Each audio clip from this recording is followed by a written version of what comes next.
Sudah? Assalamualaikum warahmatullahi wabarakatuh. Assalamualaikum Pak. Waalaikumsalam. Hampir 3 tahun Pak ya ke pagi Pak ya? Lah itu kemana saja sampean menghilang loh ini? Saya itu orangnya gini Pak, kalau nggak enak gitu bisa ujuk-ujuk morot gini jenengan, tinggal jaluk-jaluk, kayak wah Pak. Padahal tak pernah jaluk, padahal tak tunggu. Alhamdulillah benar gitu ya.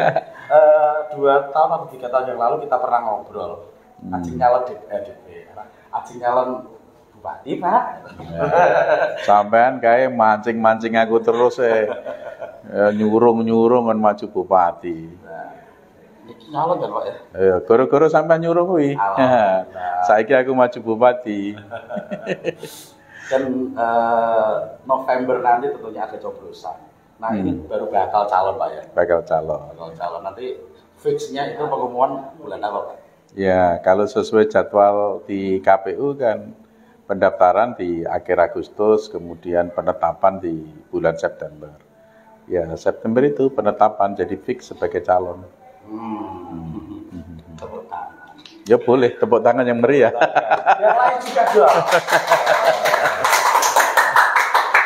Tapi ini saya melihat di medsos dari semua bakal calon, orang yang selalu berkomentar positif itu ada di jenengan Pak, di Sudiwo.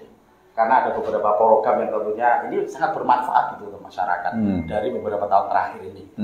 Sampai sekarang masih Pak program-program itu Pak? Ya program itu selalu berjalan. Ya ada program bedah rumah di tahun 2024 ini program bedah rumah rencana 2.200 rumah untuk Kabupaten Pati. Gelombang pertama sekarang ini yang sudah keluar 700 rumah itu sudah disosialisasikan kepada warga yang akan menerima.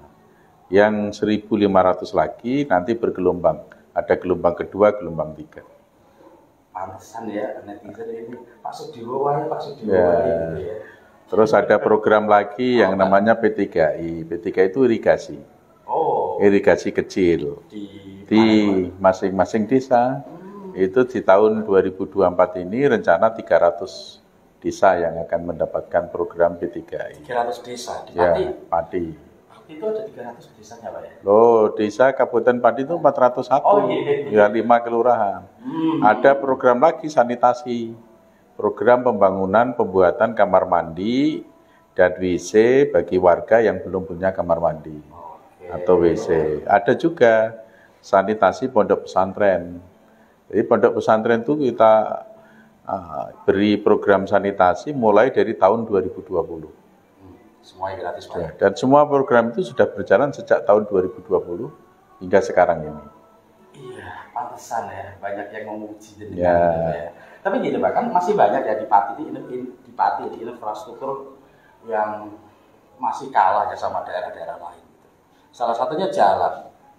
Komplain dari masyarakat atau netizen itu jelas ke pejabatnya.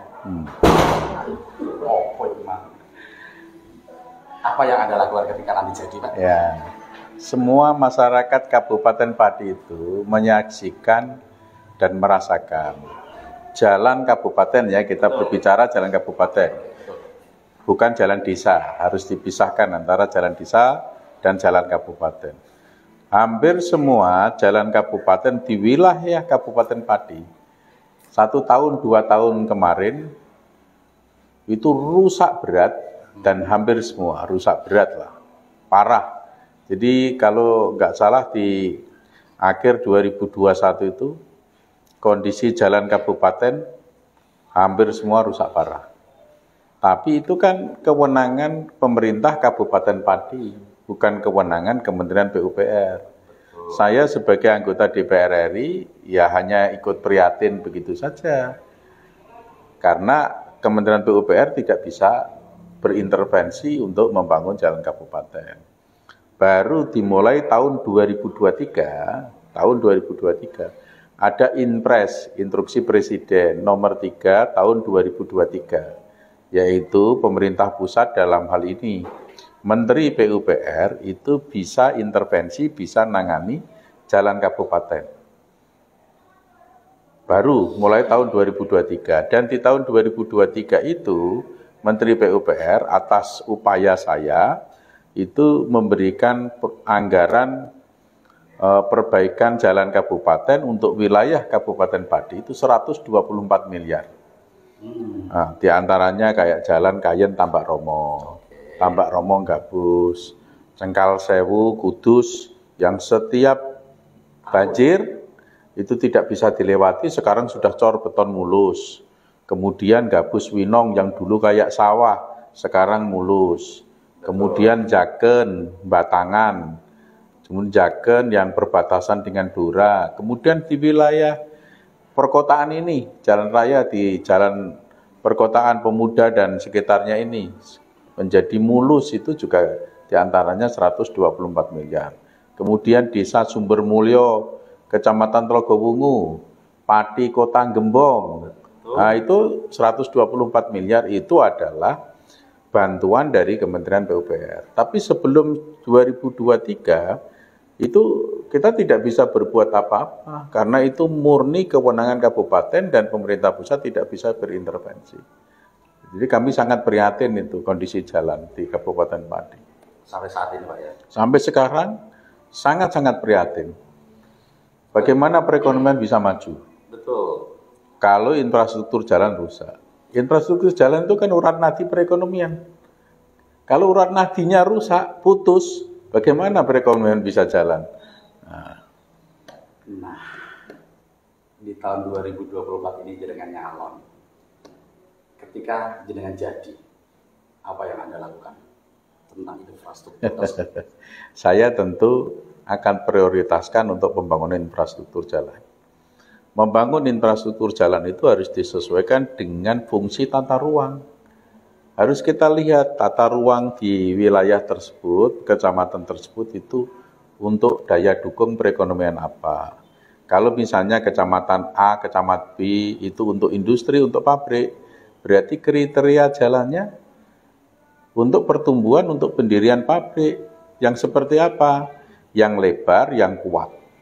Ya, kalau memang zona tersebut, kecamatan tersebut itu untuk pengembangan pariwisata, berarti kriteria jalannya harus mulus, halus, ya kan begitu, dan harus disesuaikan dengan tata ruang. Jadi jangan hanya digeneralkan, pokoknya jalan rusak ditambal, tambal begitu saja. Andai kata dicor, ya yang dicor hanya sepanjang 100 meter, 200 meter. Jadi nggak ngerti ini, karepe opo, maksud dan tujuannya opo, ngecor mong 100 meter, 200 meter, itu karepe opo. Berarti dia tidak paham membangun jalan itu untuk apa. Jadi saya akan prioritaskan pembangunan infrastruktur jalan ini supaya perekonomian di Kabupaten Pati bisa bergerak, bisa berjalan. Kita doakan.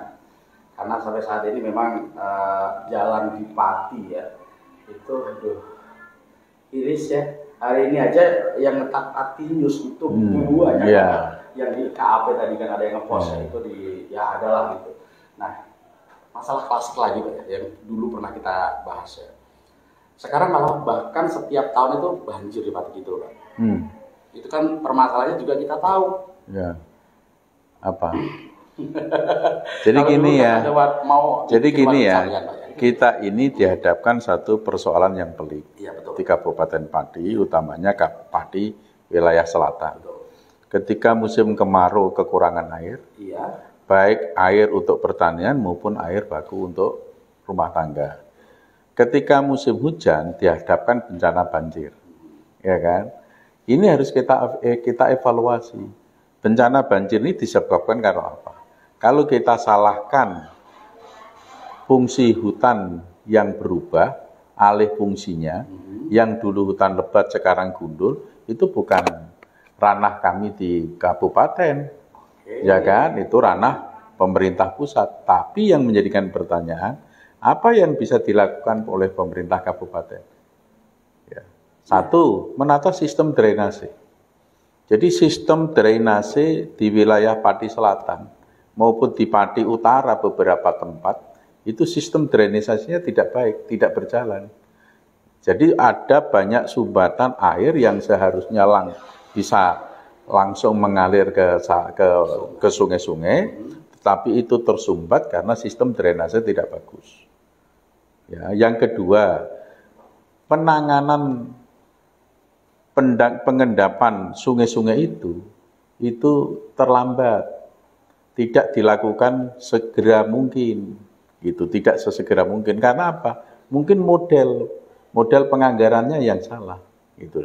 Jadi disebabkan oleh dua hal itu: satu, sistem drainase yang tidak bagus; yang kedua, karena normalisasi sungai yang terlambat dilakukan. Itu harus menjadi penanganan kita. Kemudian pada saat musim kemarau apa yang kita lakukan? Musim kemarau kita harus memperbanyak embung, tandon-tandon air, supaya ketika musim kemarau ini masih tersedia air, dipakai untuk irigasi di persawahan-persawahan itu. Kalau tidak diperbanyak embung, tetap tidak bisa, akan bisa mengatasi. Jadi itu, jadi kita harus, dan banyak sekali kiat-kiat yang bisa kita lakukan untuk melakukan itu. Konsentrasi kami juga diantaranya mengatasi kekeringan dan mencegah terjadinya banjir ketika musim hujan. Tapi pernah nggak Pak jadikan komunikasi sama masyarakat yang terdampak banjir atau yang kekeringan secara langsung gitu? Apa maunya mereka dan harusnya seperti apa? Ya, kalau kita dengan masyarakat ya sering ketemu dan sering mendengarkan, ya jelas maunya dia itu adalah bagaimana kekeringan itu tidak terjadi, bagaimana banjir itu tidak terjadi pula. Kemudian ide-ide dari masyarakat, ada yang minta sumur bor, ada yang embung dan segala macam, itu nanti akan kita tampung, kemudian akan saya datangkan ahlinya, bagaimana mengatasi itu. Jadi kita mesti harus melibatkan ahli dalam bidang pertanian, dalam bidang pengairan. Itu. Tapi selama ini kan kayak berlarut-larut aja gitu Pak ya.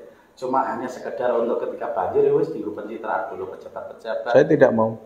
Saya jadi pemimpin tidak mau pencitraan. Iya. Saya tidak mau melakukan rekayasa kegiatan demi meningkatkan rating, meningkatkan pencitraan saya. Itu bukan jiwa saya, bukan karakter saya.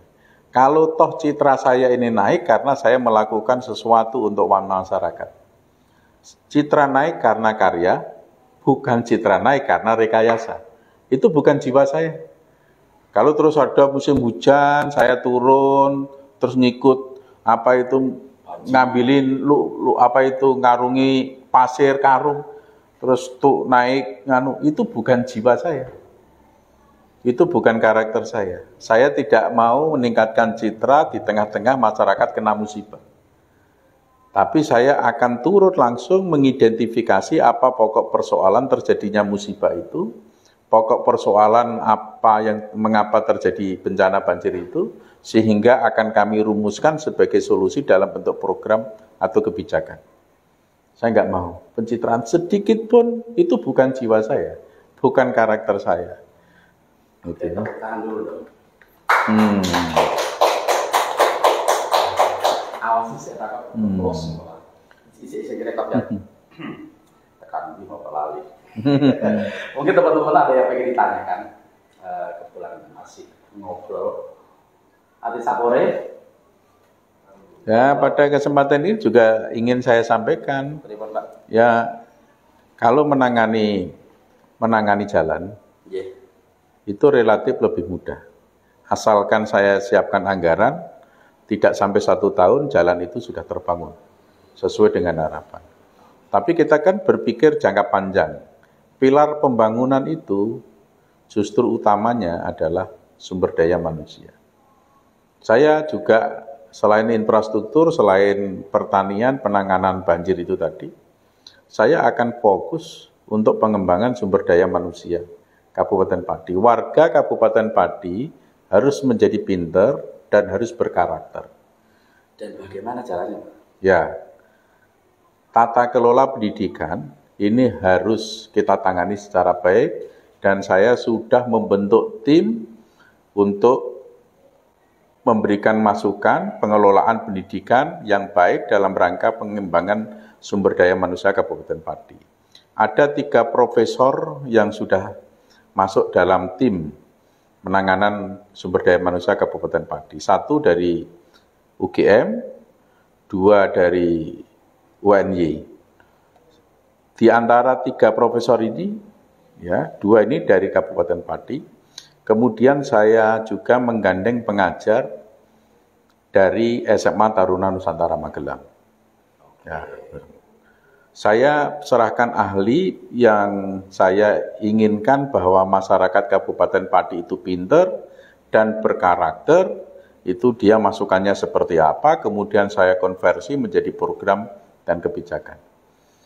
Misalnya, kayak mulai dari anak-anak sekolah di PAUD gitu aja, sudah saya suruh belajar bahasa Inggris, sudah suruh belajar hitung-hitungan. Di SD, SMP, bahasa Inggris, matematika, itu baku utama.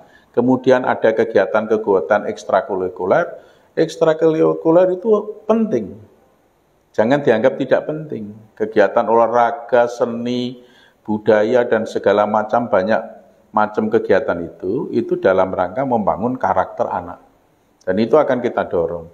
Tapi peran aktif dari stakeholder, itu dari orang tua, kemudian dari kepala desa, perangkat desa, dan semuanya itu nanti akan saya gerakkan untuk menciptakan. Jadi saya memang fokus sekali untuk pengembangan sumber daya manusia. Tidak ada satu negara yang bisa maju dengan sumber daya manusia yang rendah. Meskipun kita ini berlimpah sumber daya alam, kalau sumber daya manusianya tidak tinggi, sumber daya alam itu tidak akan mendatangkan kesejahteraan bagi rakyatnya. Jadi kayak pengangkatan kepala sekolah, itu murni saya akan secara fair, siapa yang berkompeten, siapa yang punya leadership, itulah yang saya angkat. Tidak ada satupun kepala sekolah atau unsur dari pendidikan, itu juga berlaku pada dinas yang lainnya, nanti harus membayar dengan saya. Apalagi ngangkat pegawai honorer harus bayar, anti. Itu bukan jiwa saya. Bukan karakter saya. Saya itu pekerjaan yang tidak bermartabat. Itu nesto. Itu betul-betul nek wong Jawa ning ngono nesto. Ngedol pegawai honorer iku nesto. Ya kan? Ya. Karena apa? Pegawai honorer itu tidak jelas. Tidak jelas dia akan diangkat menjadi pegawai negeri. Ya kan? Tidak pada kepastian, nggak ada harapan dia akan diangkat menjadi pegawai negeri, kok tega-teganya untuk dikomersilkan. Ya kan? Yang pegawai negeri aja nggak ada komersil seperti itu. Jadi saya, Indi kembali lagi, saya akan fokus untuk pengembangan sumber daya manusia. Dan nanti akan ditangani oleh ahlinya. Termasuk memberikan pelayanan kesehatan yang prima. Rumah sakit Suwondo dan rumah sakit Kayer itu nanti, itu akan ditangani oleh hal ini. Saya hanya mentarget pelayanan Anda harus demikian, harus bla bla bla bla gini, tapi saya beri otoritas kepada manajemen rumah sakit untuk mengelolanya. Terus untuk selama ini, seperti apa pelayanan dari rumah sakit yang ada? Menurut jenengan? Rumah sakit Suwondo itu gimana? Dari sumber daya manusia saja sudah tidak proporsional. Masa tidak dokter itu aja jadi direktur rumah sakit? Ya kan? Kemudian secara fisik pelayanannya seperti rumah sakit seperti itu. Ya.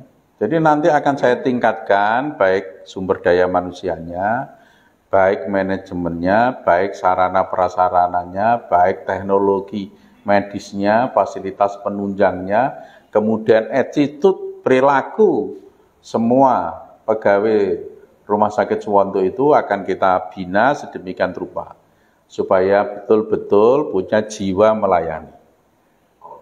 Dan itu sudah saya sudah membentuk tim. Ketua penasehat timnya adalah sekarang Direktur Rumah Sakit Cipto Mangunkusumo. Baru tahu saya kalau rumah sakit yang ada di Pati seperti itu ya. Itu bukan rahasia lagi lah, bukan rahasia lagi. Banyak bidang lagi yang bisa kita tangani. Bagaimana pemberdayaan perekonomian masyarakat pedesaan, masyarakat Kabupaten Pati. Itu nanti juga saya akan gandeng ahlinya. Bagaimana memberikan pelayanan masyarakat yang berbasis elektronik itu juga ahlinya. kebetulan ada kawan yang sekarang Menteri Kominfo, ya kan, Pak Budi Hari, kemudian yang Dirjen juga Pak Wayan sering diskusi dengan saya, bagaimana nanti pemerintahan Kabupaten Pati yang berbasis elektronik untuk memberikan satu pelayanan kepada masyarakat, ya, yang betul-betul fair, cepat, begitu. Luar biasa sih Pak, obrolan kita hari ini. Apa meneh apa sing pengen ditakono lho?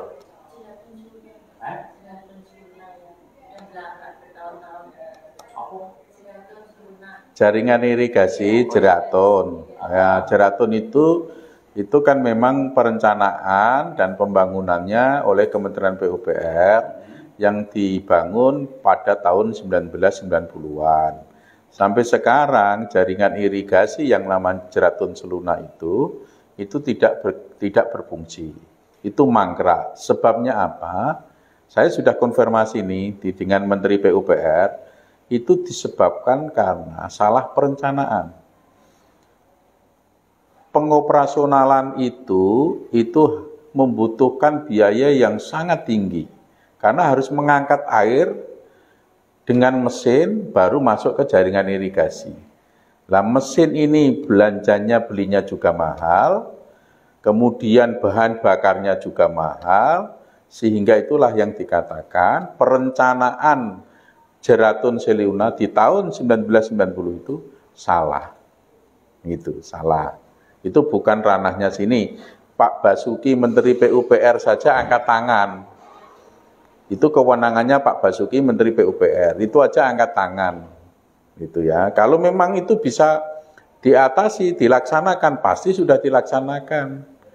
Karena saya ada di sana di Komisi 5 DPR RI.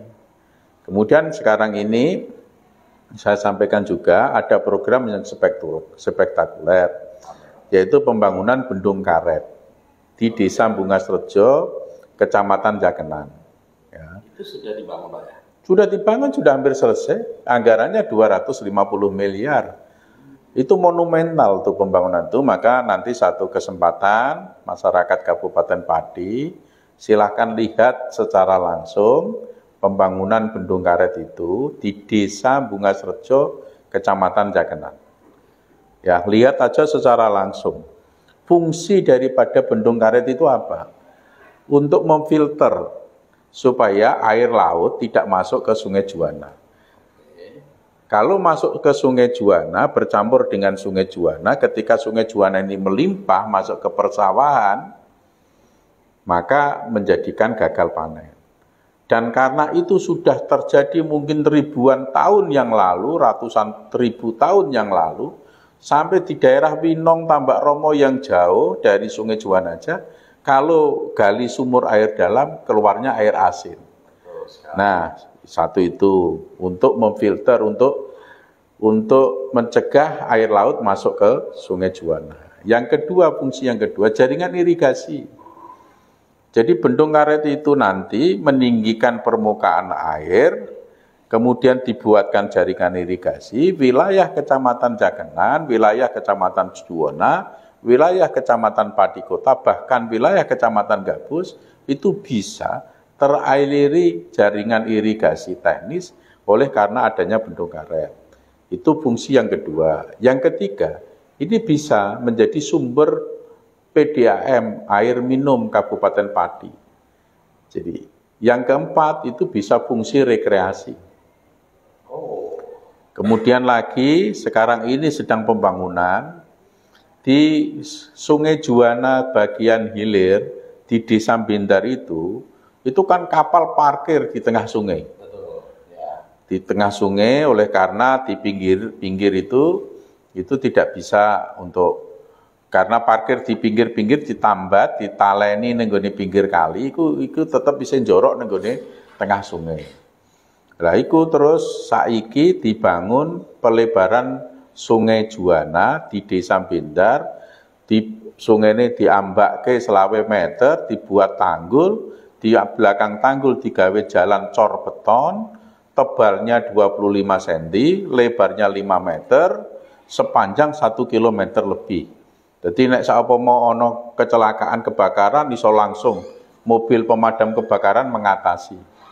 Misalnya untuk kirim logistik, apa itu bawa solar, es atau apa, pokoknya logistik kapal bisa cepat seperti itu. Itu monumental. Dan yang monumental lagi itu adalah pembangunan waduk Cabean.